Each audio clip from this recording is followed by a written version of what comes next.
and welcome to HSPAUL News. My name is Lauren McCambridge, and this is Kelsey Boychuk. Our first news story today has a personal touch. Our school continues to work on identity, and one of the key components is working as a team. For this special report, HSPAUL News set out to find how to create identity through teamwork. Have a look. I'm here at the MTS Center about to interview Keith McCambridge, the head coach of the Manitoba Moose, about building teamwork and culture.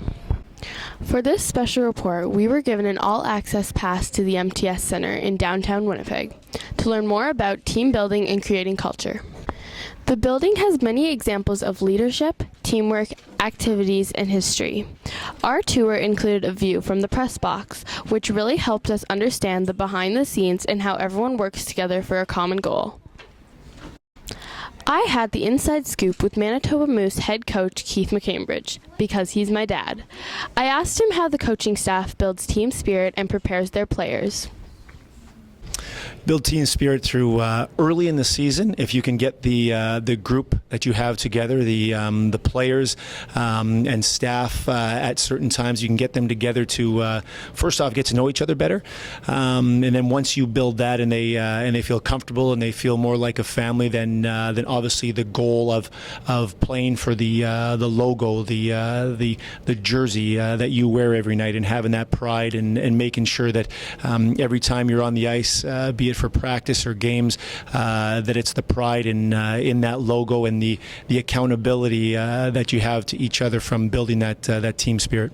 We prepare our team before each game. We will show individual clips of the opposition we're playing, so tendencies that they have that we feel we have to be aware of, and also that we feel might be areas we can exploit. So through video before the game and through teaching on the whiteboard. The dressing room even had inspirational and motivational sayings to help players remember their goals. How do people create bonds together? A little bit off what we just talked about there. You create bonds from spending time together on the road.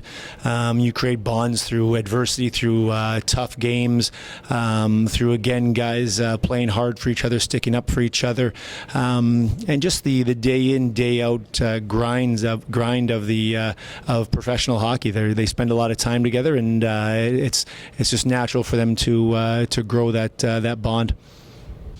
Before I left, I had one last question for my dad. How do you build a culture of success?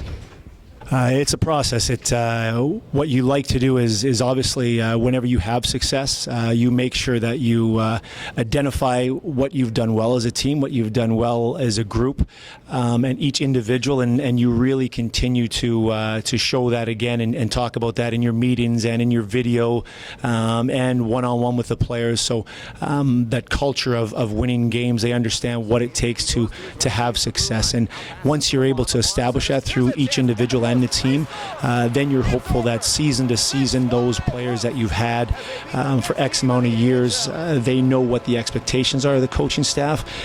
They know what it feels like to win games. They know what it obviously the opposite side of the disappointment and the negative side of losing hockey games. But you build that through the same players in your system and them understanding what works for the coaching staff and what they don't like. So it takes time, but once you're able to push that forward, then it really grabs a hold of the group.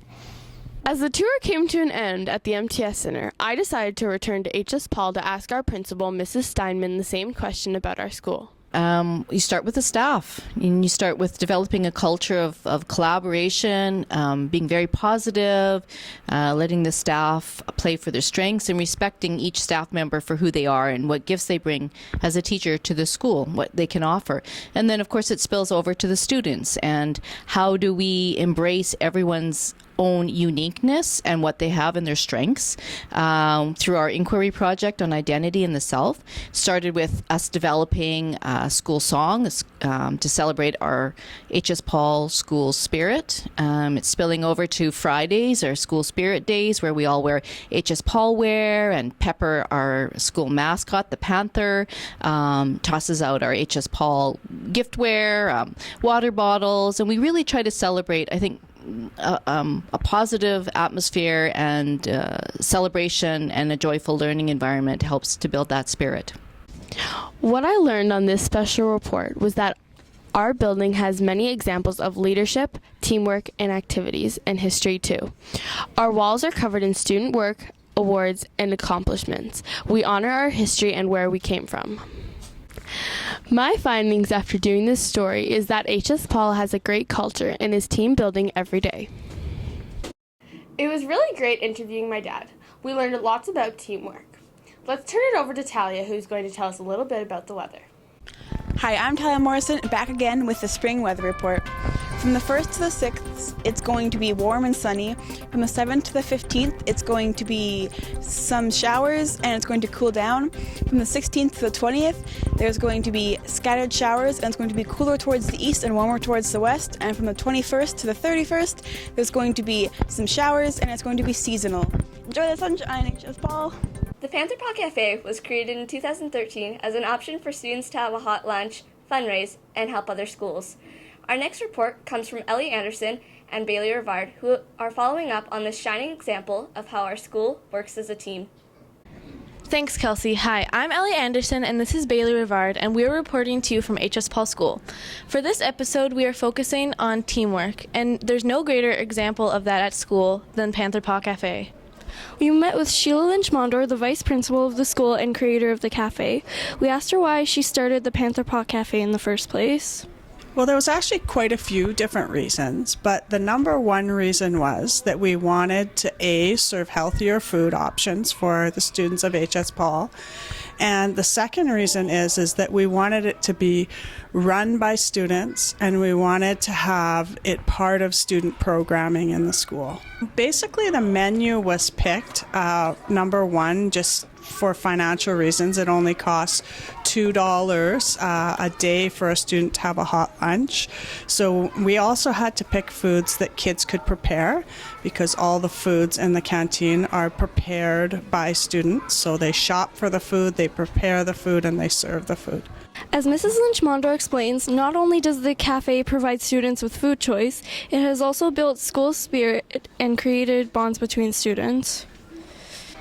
Well, that's the really exciting thing about the Panther Paw Cafe is that the money goes back into the school to provide all sorts of activities for students, from uniforms to library books to some of the technology we're using today. It's been able to send kids to camp. All sorts of wonderful things have happened for HSPAUL students because of that money. But as well, we've also taken a portion of the money and we've paid for different things within our community. A lot of people don't know, but there's people within the Louis Riel School Division that are in need. So we've helped with hampers, we've helped with food items, clothing items. We had a seniors drive at Christmas where we had presents for the seniors, and all of that money came out of the Panther Paw Cafe. The other thing is we have a special Seniors Day coming up, and all the food for Seniors Day is going to be prepared by the Panther Paw Cafe. It was very interesting to find out more about the Panther Paw Cafe and that every day students from our school help other schools in the division. Back to you, Lauren and Kelsey. Thanks, Ellie and Bailey. That helps explain how teamwork can lead to some amazing things. Next up is James Naw with our entertainment and events report. Thanks, girls. Welcome back to the Entertainment Report. In pulp culture news, Marvel's Captain America Civil War is coming out this month. The most anticipated movie of the year should have the new Spider-Man coming to the big screen. Look for the web-slinger to make his debut on Cap's side. Recently, Manitoba had an election and a new premier was selected.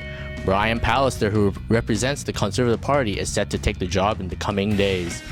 Nelson McIntyre Collegiate in the Louis Riel School Division recently announced that they have found a new way to help kids learn. The principal of Nelson Mac came to HSPAUL to promote the project. They've invited grade 8 students from around the division to participate in this new program. It was a great season for basketball at HSPAUL. Amongst many successes, the grade 8 boys had a spectacular season. They finished second in the league and were dominant in tournaments. That's your entertainment news for this episode. I'm James Naw. Back to you, girls. Thanks, James. Well, that's our show for this month. We hope you enjoyed it. We'd like to thank Keith McCambridge and the Manitoba Moose organization and all the people who make the Panther Paw Cafe work. You won't want to miss next episode, as we will be learning about some exchange students who are experiencing Winnipeg for the first time. To help them learn more about our school and the city, we have very important guests weighing in on what makes Winnipeg unique. This is Kelsey and Lauren signing off. Until then, stay classy, HS Paul.